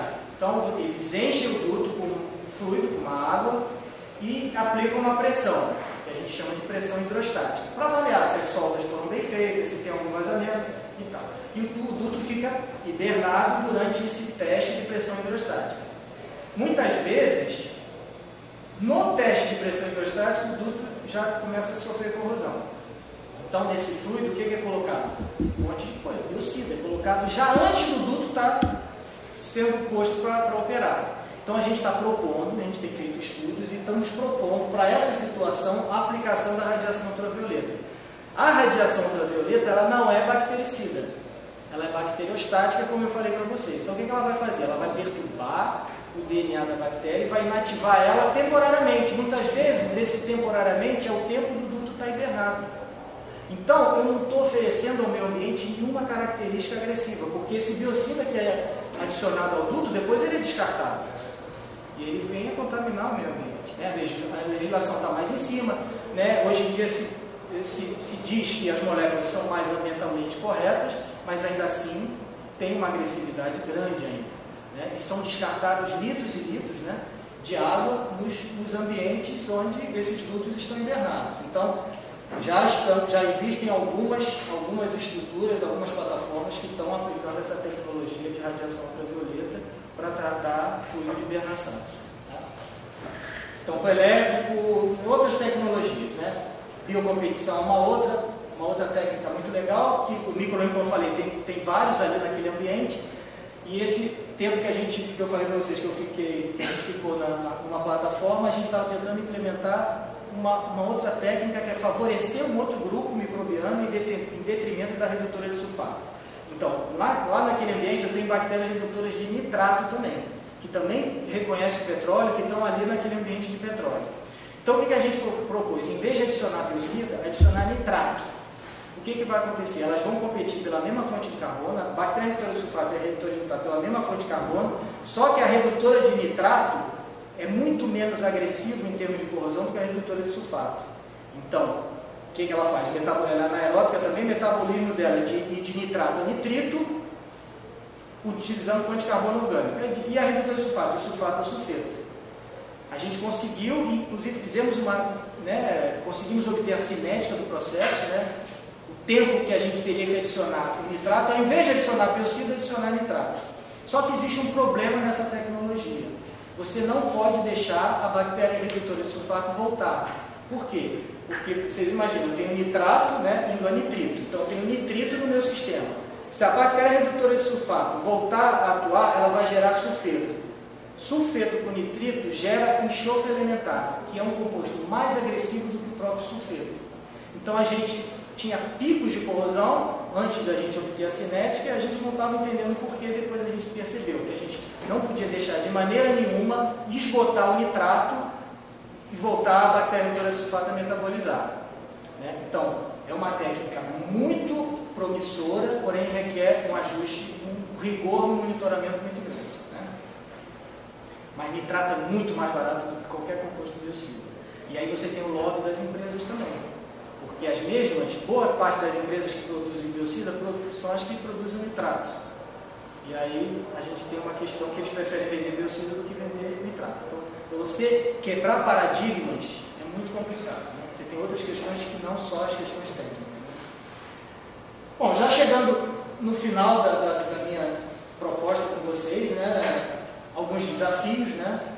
O pré-sal hoje é um grande desafio para a gente. A gente ainda atua muito na indústria do petróleo. E o pré-sal ainda é um ponto de interrogação muito grande. A gente sabe que tem micro-organismos, já constatamos a presença de micro-organismos, mas ainda não sabemos exatamente como são esses micro-organismos. Então a gente tem se debruçado muito, principalmente na área de biologia molecular, para identificar a microbiota que tem ali naqueles sistemas. Fora o fato de conseguir uma amostra de pré-sal ainda é muito difícil hoje, então a gente tem batalhado muito com as empresas de petróleo. A busca de materiais menos suscetíveis, um exemplo são as próteses, que eu falei com vocês. Padronizar as metodologias, aquilo que eu falei também, conjugar as técnicas tradicionais de microbiologia com as técnicas de biologia molecular, implantar tecnologias alternativas, e isso aqui tem sido hoje um ponto muito importante de questionamento nas nossas conversas. Porque o que a gente faz hoje para prevenir? A gente monitora. Não existe hoje alguma coisa diferente do monitoramento. Então, eu tenho cupons de biocorrosão, cupons metálicos para estudos de biocorrosão espalhados em vários dutos. Mas eu tenho que, de quando em quando, tirar esses cupons e fazer as análises. Então, entender matematicamente como é a formação desse biofilme para aquele determinado sistema seria para a gente uma coisa muito legal. Que a gente não precisaria ir a campo, matematicamente a gente conseguiria modelar aquele biofilme para aquela situação e prever então as questões da biocorrosão. Então a gente hoje busca parceiros porque nós não temos no nosso corpo de HH no laboratório pessoas que são conhecedoras de modelagem, então a gente tem buscado, a gente se debruça nos nossos trabalhos, mas a gente precisa realmente avançar nessa área de modelagem matemática para prever a formação do biofilme. E a gente entende que uma vez acontecendo isso, a gente vai diminuir bastante a questão da biocorrosão. Então, de novo, reforçando, a biocorrosão ela tem um caráter multidisciplinar, vocês puderam perceber, é importante você ter os conhecimentos da engenharia, da química e da biologia. Aqui, só para ilustrar um pouquinho o nosso laboratório, a gente tem uma parte de cultivo, onde a gente faz aquelas técnicas tradicionais de microbiologia. A gente tem o setor de bioensaios, aqui eu ressaltei aqui um loop, um sisteminha, a gente tem vários desses sisteminhas montados lá. Esse trabalho aqui a gente fez com a Universidade de Oklahoma, que é a nossa parceira. Hoje em dia a gente busca muitos parceiros fora do país, a Universidade de Porto, em Paris, são nossos parceiros, a Universidade de Oklahoma são nossos parceiros, o Centro de Biofilme em Oklahoma também são parceiros nossos, a gente está em vários fóruns, a gente tem organizado alguns eventos para trazer pesquisadores de fora e tentar abrir um pouco a nossa mente em relação a essas questões todas, quer queira ou quer não, por questões tecnológico, de avanço tecnológico, a galera lá de fora ainda está bastante mais avançada. Então, por exemplo, a biologia molecular, que a gente hoje aprendeu, a gente aprendeu muito por conta dessas parcerias, né? A gente recebeu um grupo de Oklahoma, a gente ficou no nosso laboratório durante um mês. Esse mês foi um salto tão grande que a gente deu, então a gente percebe que realmente é preciso estreitar, né, os laços com essas universidades. Então aqui é um sistema looping, né, onde a gente fez estudos de corpos de prova, que a gente tinha bombas instaladas no sistema, a gente monitorou, não sei se dá para ver a câmerazinha aqui, a gente fazia um monitoramento online, então de casa eu conseguia enxergar o que estava acontecendo, se você tinha picos de temperatura ou se a corrente aumentou em determinado, porque isso aqui ficava ligado todo o tempo. A gente ficou com esse estudo durante 8 meses, ficaram 8 meses ligados as bombas, tinham 2 bombas que elas funcionavam de forma alternada, então a gente teve um ganho bem legal com esse estudo. A gente tem então o setor de biologia molecular, onde a gente faz análise de DNA. E hoje, a gente não só está fazendo análise de DNA, mas a gente está fazendo análise de RNA também. Então, o DNA, qual é o salto? Qual é a diferença disso aí? O DNA, ele me dá uma resposta de células vivas e mortas. Então, eu faço uma contagem de DNA, eu estou dizendo tudo que de bactérias, micro-organismos está ali, tanto os vivos quanto os mortos. O RNA, não, ele me dá uma resposta, que é o cDNA, né? Ele me dá uma resposta de metabolismo. Então, o que eu estou quantificando por RNA são só as células vivas. É como se eu estivesse vendo aquela imagem do confocal, os verdinhos. Então, eu consigo conjugar, por exemplo, uma imagem do confocal com os meus resultados de RNA. Então, eu tenho uma panorâmica bem legal das células que estão vivas ali naquele meu processo. E o setor de microscopia. A gente tem, além do CENANO, né, que é um centro de caracterização de imagens que é do INP, a gente tem um laboratório dentro do CENANO, onde a gente tem microscópio eletrônico de varredura ambiental, que faz as análises à pressão atmosférica, e correlacionado com o microscópio confocal, que tem aquelas imagens ali que eu mostrei para vocês. Né? Essa é a bibliografia que eu utilizei para montar esse trabalho, né? O professor Vicente Gentil, não sei se vocês já escutaram falar, o Vicente Gentil foi da minha banca de doutorado, se não me engano foi a última ou a penúltima banca de doutorado antes dele falecer, né? E foi o professor Gentil, escreveu o capítulo dele de biocorrosão com o auxílio da pessoa que me orientou, né? Então, como eu falei, a professora Francisca foi uma pioneira no Brasil em termos de biocorrosão, então o capítulo do professor Vicente Gentil na biocorrosão foi escrito a 4 mãos, né? Também pela professora Francisca. Peguei esse livro e o professor Videla, Hector Videla, um argentino, que é o cara mais conhecido internacionalmente em termos de biocorrosão, também foi o que deu um pontapé inicial para esses estudos da biocorrosão. Então eu uso muito esses 2 livros aqui para compor as minhas aulas e realmente são muito enriquecedores, conseguem fazer uma abordagem muito tranquila do tema. Né? Esse livro que eu usei para montar essa apresentação é um livro bem tranquilo em termos né? Você pode aprofundar, mas ele procura ir bem tranquilo no tema. Eu estou lá no INT, né? Aqui eu coloco meu contato, estou com os cartões, tenho os folders aqui do Labio, quem quiser olhar, e estou à disposição de vocês. A gente está lá, a gente está buscando parcerias de estudos, e se alguém se interessou pelo tema também, a gente está abertos a mostrar o laboratório, vocês conhecerem mais de perto todas essas questões, a parafernália que eu mostrei para vocês aí. Tá bom? Obrigado.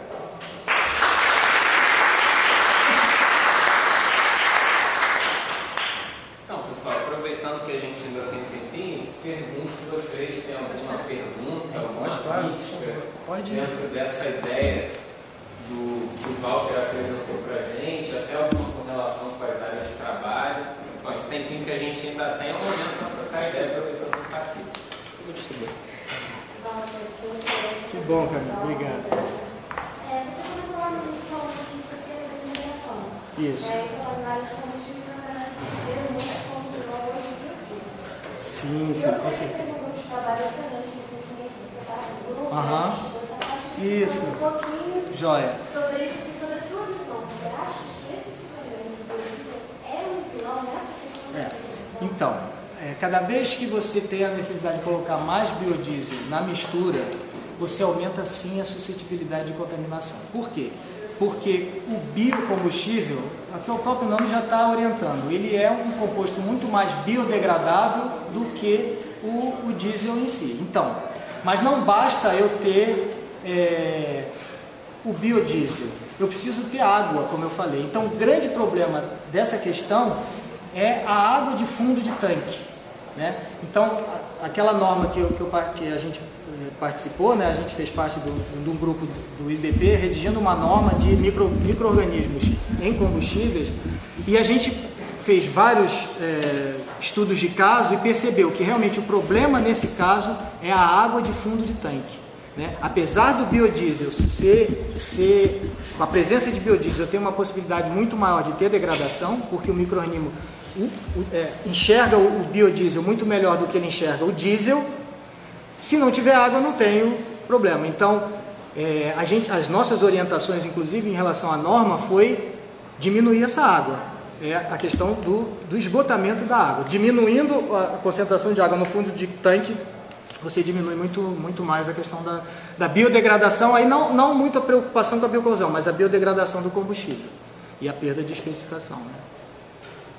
Eu fiquei curioso com relação à resistência desse biofilme a agentes detergentes. Tem alguma questão relacionada a isso? Então, são os surfactantes, né? Existem micro-organismos que produzem biosurfactantes, que são compostos detergentes. Na realidade, o biosurfactante ele acaba favorecendo mais até a proliferação do que porque existem surfactantes que têm caráter biocida. Mas o biosurfactante, ele favorece a proliferação. Por exemplo, no caso do consumo de um óleo, né? Você tem uma gota de óleo, vamos dizer, desse tamanho. Quando o biosurfactante é um agente tensoativo. Quando ele entra em contato com essa gota de óleo, ele vai diminuir as tensões interfaciais e vai transformar esse gotão de óleo em gotículas menores, né? A grosso modo seria isso. Transformando em gotículas menores, eu vou ter áreas superficiais maiores de contato do micro-organismo para ele consumir. Então, via de regra, o biosurfactante é até benéfico para o micro-organismo. Só que existem compostos biosurfactantes que, além de serem agentes tensoativos, são biocidas também.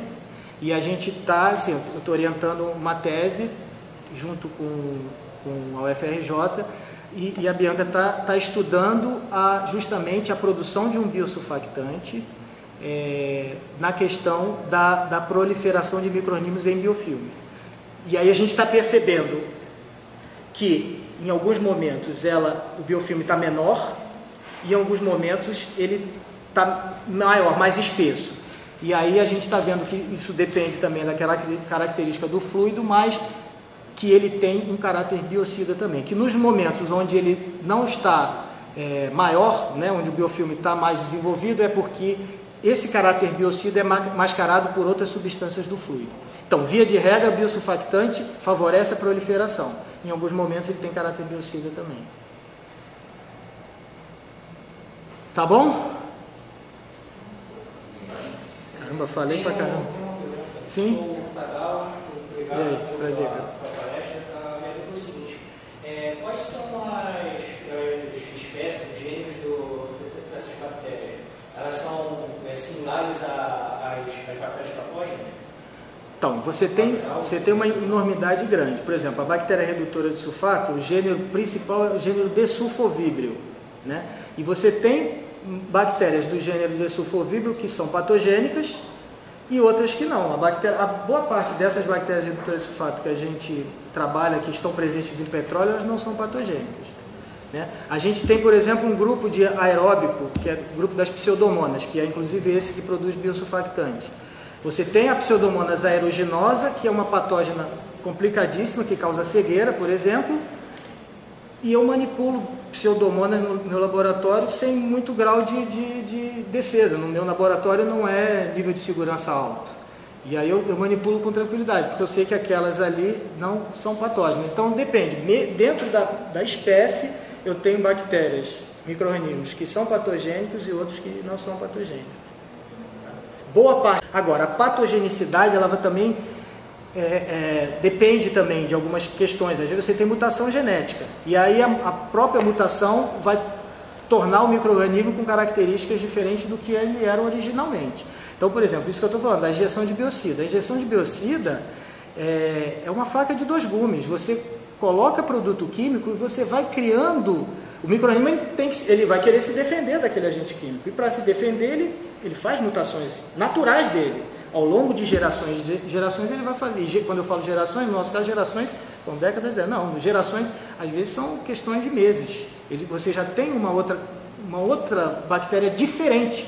E aí pior, a que você não conhece. Você não conhecia o metabolismo dela, você vai ter que conhecer tudo. Então, eu me bato muito nessa coisa da adição de produto químico, né? A gente faz parte de um grupo que questiona muito isso, né? Mas como eu falei para vocês, existe um lobby muito grande da indústria e hoje você tem, boa parte das indústrias utilizam, né? A gente está fazendo um estudo numa mineradora que utiliza biocida. A gente trabalha com a indústria do petróleo que utiliza biocida, porque é teoricamente mais fácil, né?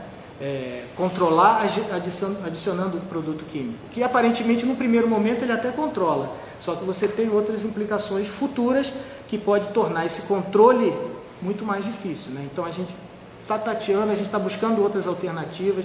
Na PUC a gente estava em parceria com a engenharia elétrica, estudando o campo elétrico.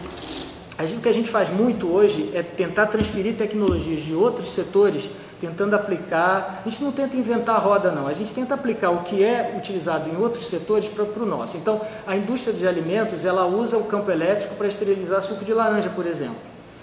Então, a gente pegou isso aí e falou, pô, vamos lá, vamos tentar ver se isso é possível. Aí, um professor da elétrica comprou a briga e a gente fez um protótipozinho com o campo elétrico. Só que tem uma questão, nossos fluidos são fluidos com muita carga.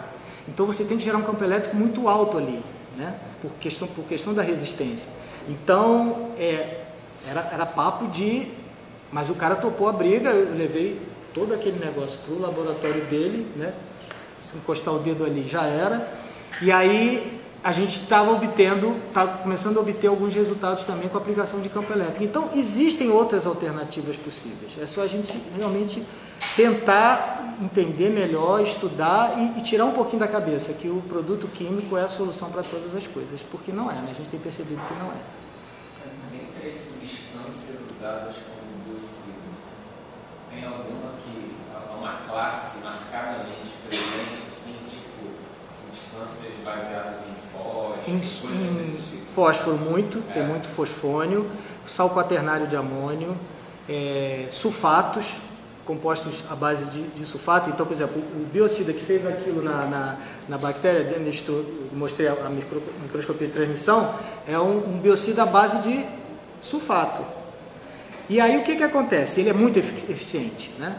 E ele é um pouquinho menos agressivo ambientalmente. Então, ele tem uma atuação muito boa.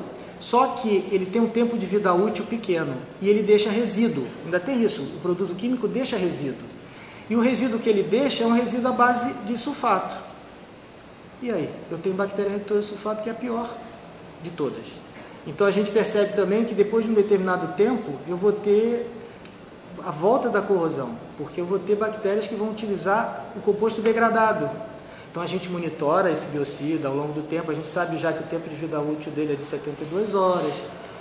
Então é tudo muito assim. Então, de novo, mais uma vez, assim, a injeção de produto químico realmente é eficiente no momento, mas tende a causar problemas mais para frente, né? Eu sou totalmente leiga no assunto, assim, então foi uma pergunta que realmente me gerou uma dúvida, que eu não sei nem se faz muito sentido dentro dessa área. Mas, eu estava pensando que existe nesse meio um tratamento com bactérias modificadas geneticamente para que excrete alguma coisa eficiente de alguma forma pública para ser excretado? Sim, existe. Engenharia genética a gente não faz no laboratório, né? Você precisa ter autorização para fazer isso, né? Manipulação genética, mas o que a gente faz é só monitorar o que está ali, né? Mas com certeza existe. Já existem hoje técnicas de manipulação genética para você pegar a própria bactéria redutora de sulfato e aí fazer a modificação para que ela seja cause um autoflagelo. Então ela vai entrar, aquela bactéria modificada vai consumir as outras, né? Mais ou menos na linha da questão do nosso sistema de defesa, vamos dizer assim, né? Tudo que a gente trabalha, tudo não, mas as nossas linhas são muito nesse sentido, né? De antibióticos, químicos, no caso dos biocidas, de implementação de compostos que tenham um componente de consumir outras bactérias. Então existem sim manipulação genética hoje para contaminação, só que são técnicas muito caras ainda, né? Então a gente ainda esbarra nisso, mas isso é um avanço que com o tempo eu tenho certeza que vai ser uma das alternativas sim. Tá? Obrigado a você.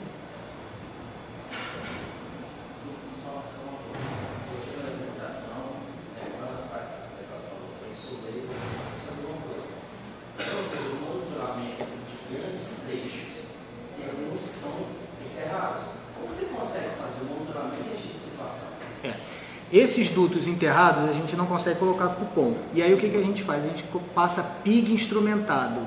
Existem PIGs que não são PIGs de limpeza, eles têm sensores nas suas extremidades e depois que passa o PIG de limpeza, passa o PIG instrumentado que vai percorrendo essas regiões, por exemplo, riser, né, que são os dutos flexíveis nas águas profundas. Como é que você vai colocar cupom? Não tem como. Mas aí você passa esses PIGs instrumentados que vão te dar uma panorâmica de como está, o que está acontecendo. É uma linha também que a gente, na área de bio, tem uma deficiência. Os nossos sensores, a gente precisa evoluir nessa questão de sensores. Esses PIGs instrumentados, eles têm sensores para avaliar a topografia, né? Então a gente tem uma noção da topografia, por exemplo, mas a gente não sabe precisar se é produto de corrosão químico ou se é biofilme, porque tem isso, né?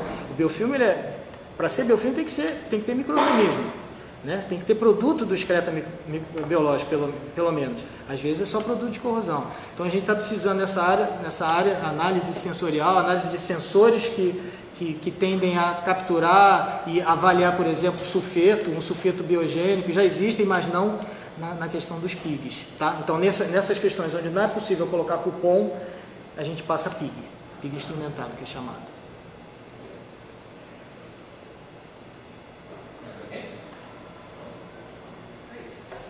Que bom, espero que vocês tenham gostado. Eu tenho contribuído um pouco para uma área diferente e tal. Então, de novo, se houver interesse, o professor Jackler está aí, a gente tem todo o interesse de conversar, nem que seja apenas para vocês conhecerem o laboratório.